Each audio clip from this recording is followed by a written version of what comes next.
where you sit, you prefer Matiang'i on his own party and not Jubilee? I honestly don't speak for him, and I don't know his plans, but what I'm saying from where I sit, Matiang'i doesn't look like he's in the opposition. Okay. Matiang'i looks like he's a project who's coming to break the party, and that suspicion has been there. All right. And we will confirm it as we go along. Joseph Kamau Munyoro, the member of parliament for Gigumo, has stirred political debate after questioning the role of former Interior Cabinet Secretary Fred Matiang'i in the Kenya's opposition politics. Munyoro believes that Matiang'i is not generally aligned with opposition forces and instead sees him as a figure sent to disturb and divide the movement.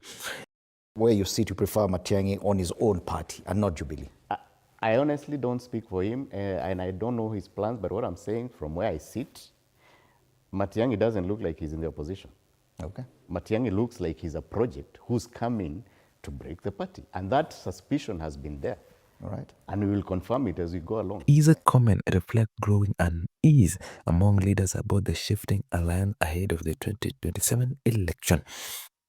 Matiang'i, who served in the former President Uhuru Kenyatta's cabinet or government, has remained largely quiet since leaving office, but has recently been linked to talks about forming or joining opposition group.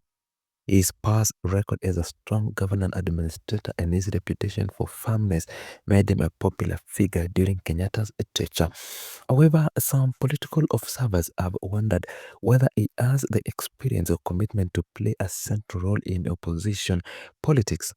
Munyoro's remarks suggest that there is a suspicion within political circle about Matiang'i's intention.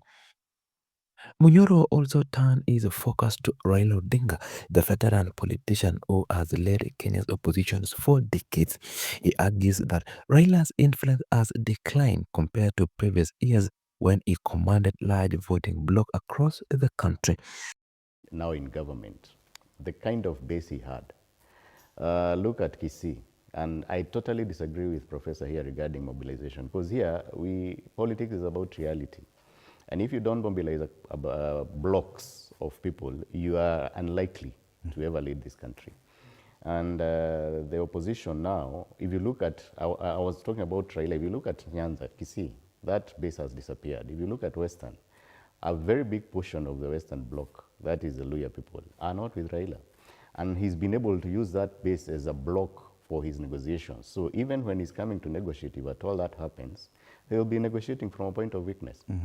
Again, being a third force, like Professor here clearly saying, is something that will help neither of the candidates, which means if you go into a runoff, the most likely outcome is RUTO will not be part of the runoff, because if RUTO does not have Raila by his side, I don't think he can even get 3 million votes in the next election. So, like I said earlier, the person who should be concentrating much on these Raila statements and where he's headed is not the people in the opposition. It should be the president and his people. Raila, who is currently the African Union Special Envoy to Infrastructure Development, has been a key player in every major political contest since the early 2000s. But according to Munyoro, the support base that once made Raila a powerful challenger is no longer as strong or reliable as it was. Raila's long political journey has included both victories and setbacks. He has repeatedly positioned himself as a voice of the opposition, pushing for reforms and greater accountability in government.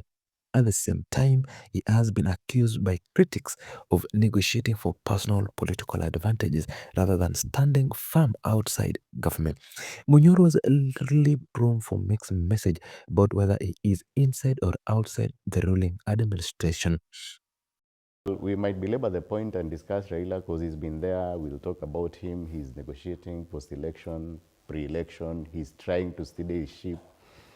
But even the unfortunate bit, and that is a reality that we live by, is that even the people we are with in parliament, they will wait for directions from Raila, the people who are with him. If today he decides that they are not in government, all of them again will start criticizing government.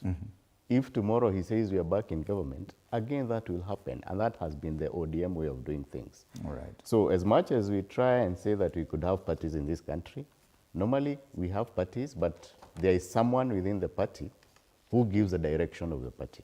All right. And that's why even negotiations, you run or you watch them on TV without knowing that something that's been going on. And Raila has been, he's very adept at those surprises. So Enough. that is the only way. But in terms of a runoff, I think it would be to our benefit, the people who are not in support of Ruto. All right.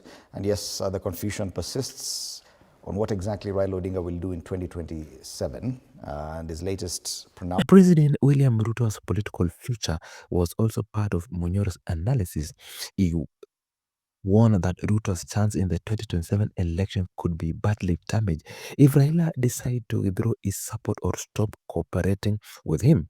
Ruto, who rose to presidency in 2022 after a tight contested race, has been working to consolidate his political alliance as his government faces criticism over economic hardship and rising public disconnect. Munyoro believed that without Raila's backing, Ruto would struggle to attract enough votes to secure another term. The person who should be very worried is President Ruto, because if Raila bolts, Ruto will probably be number 4 or 5 in the presidential election, because his only hope is a basket that is being brought by Raila. Okay. If you look at the opposition, currently, the joint opposition, look at Rigathi Gachagua. He's declared intent. He wants to run for president. How can Rigathi negotiate with Raila to give up the seat for him? He's been in government the whole time. So I don't think we should be laying too much emphasis on the past. We should be looking at the future.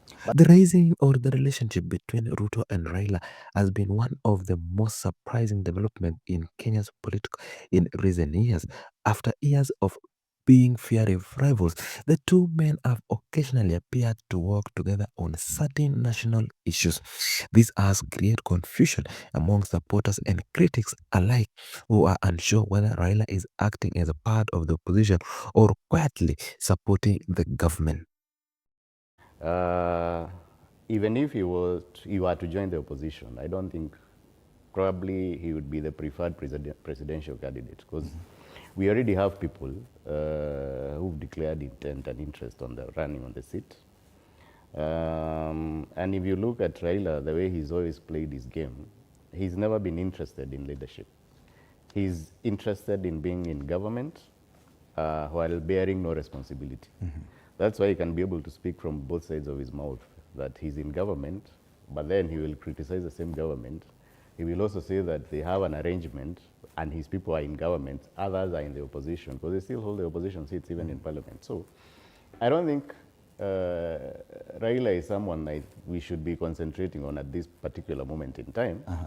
The person who should be very worried is President Ruto, because if Raila bolts, Ruto will probably be number 4 or 5 in the presidential election, because his only hope is a basket that is being brought by Raila. Okay. If you look at the opposition, currently, the joint opposition, look at Rigathi Gachagua. He's declared intent. He wants to run for president. How can Rigathi negotiate with Raila to give up the seat for him? He's been in government the whole time. So I don't think we should be laying too much emphasis on